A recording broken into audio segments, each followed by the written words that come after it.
नमस्कार। आज मैं आपको जम्मू कश्मीर की दो तस्वीर दिखाता हूं। एक तस्वीर श्रीनगर की है, पुलवामा की है, बडगाम की है, शोपिया की है, और दूसरी तस्वीर कश्मीर के उस हिस्से की है जो कि 77 सालों से पाकिस्तान के अवैध कब्जे में है। अब अगर आपसे कोई ये पूछे कि 2019 के बाद जम्मू कश्मीर में क्या बदला है, तो उन्हें ये दोनों तस्वीर दिखाइएगा।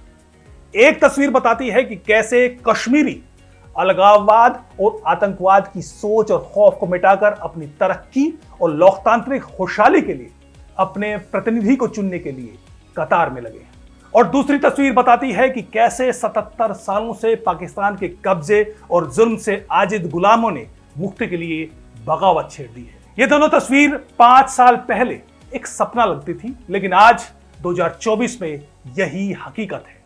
पहली तस्वीर सोमवार की है। यहां श्रीनगर लोकसभा सीट पर वे मतदान की है। कई दशक बाद कश्मीर घाटी में यह तस्वीर देखने को मिली है।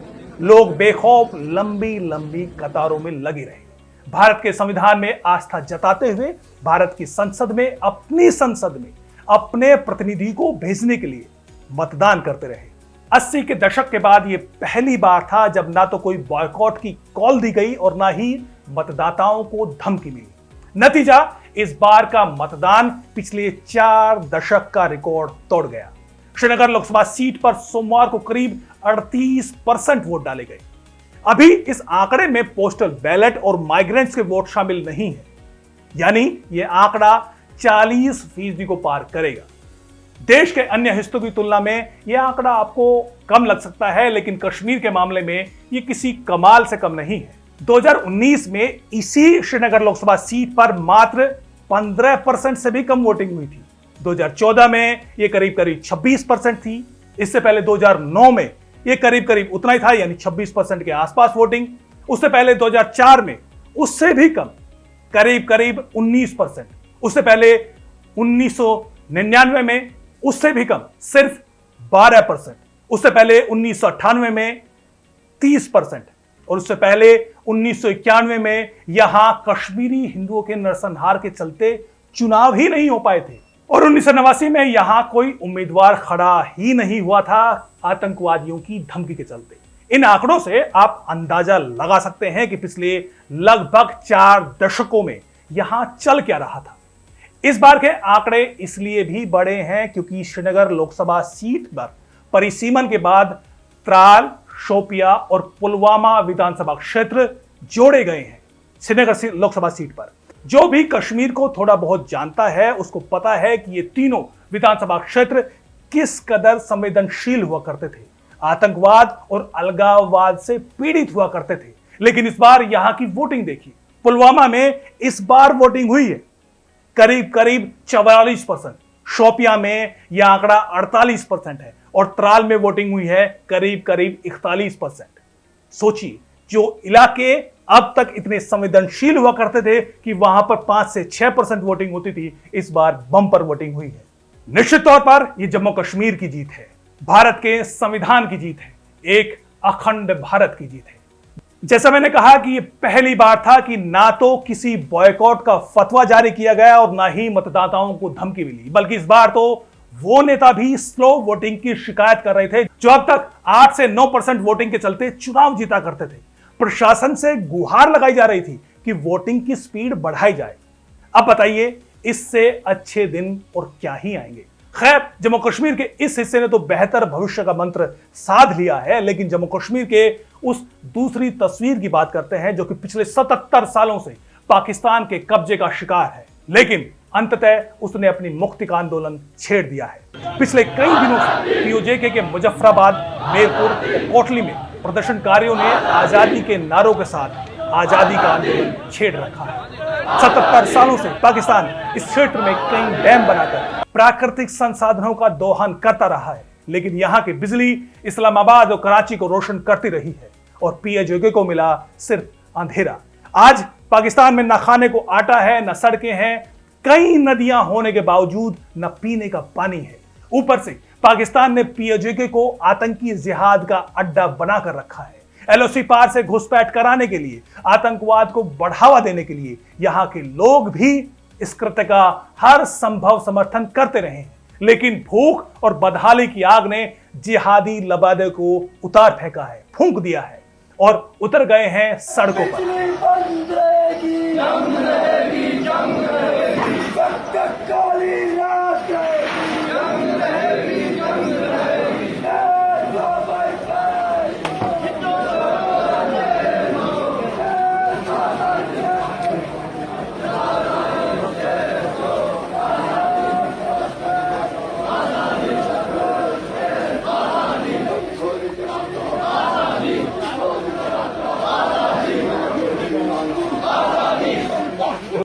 जाहिर है पाकिस्तानी रेंजर्स ने गोली के बल पर इस आंदोलन को रोकने की कोशिश तो की है। अब तक दर्जनों आंदोलनकारियों को शहीद भी कर चुके हैं, लेकिन आजादी का आंदोलन थम ही नहीं रहा है।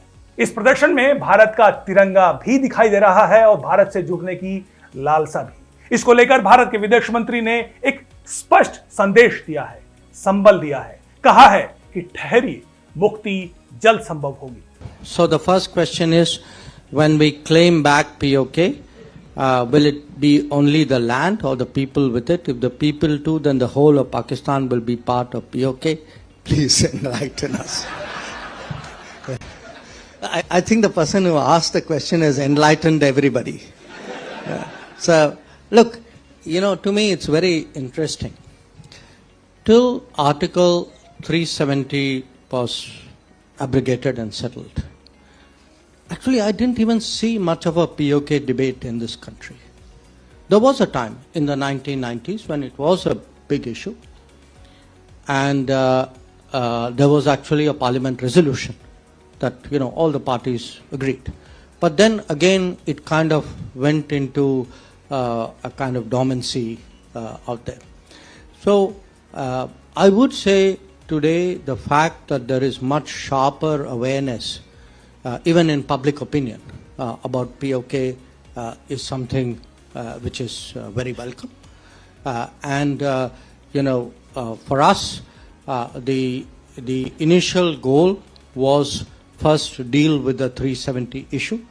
The country has already seen after 5 years how much of a difference there is today in the ground situation in Jammu and Kashmir as a result today of it being fully integrated with this country. So that part is integrated.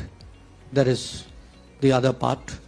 So watch part 2 of the series. हालांकि PoJK की मुक्ति की राह आसान नहीं होने वाली। इसके लिए एक तरफ स्थानीय आंदोलनकारियों को लंबा संघर्ष तय करना है और भारत सरकार को एक दिन सख्त लेकिन निर्णायक फैसला लेना है। लेकिन तब तक जरूरी है कि हम इन दोनों तस्वीरों को दुनिया के कोने कोने तक पहुंचाएं, उन लोगों तक पहुंचाएं जब तक कि कुछ साल पहले तक मानवाधिकार का रोना रोते हुए भारत के खिलाफ दशकों तक अलगाववादी प्रोपेगेंडा फैलाते रहे हैं। कहां है यूएन के वो संगठन, कहां है यूएन के संगठन, कहां है यूएस यूरोप के मानवाधिकार संगठन? क्यों वे पीओजेके में हो रहे अत्याचारों पर आंखें कान बंद करके बैठे हैं? उन्हें दिखाइए जम्मू कश्मीर की दोनों तस्वीर, बार बार दिखाइए जब तक कि वो झूठ और प्रोपेगेंडा का चश्मा उतार कर ना फेंके। सोशल मीडिया की रीच का फायदा उठाइए, दुनिया को दिखाइए बदलते भारत की तस्वीर। जय हिंद, नमस्कार।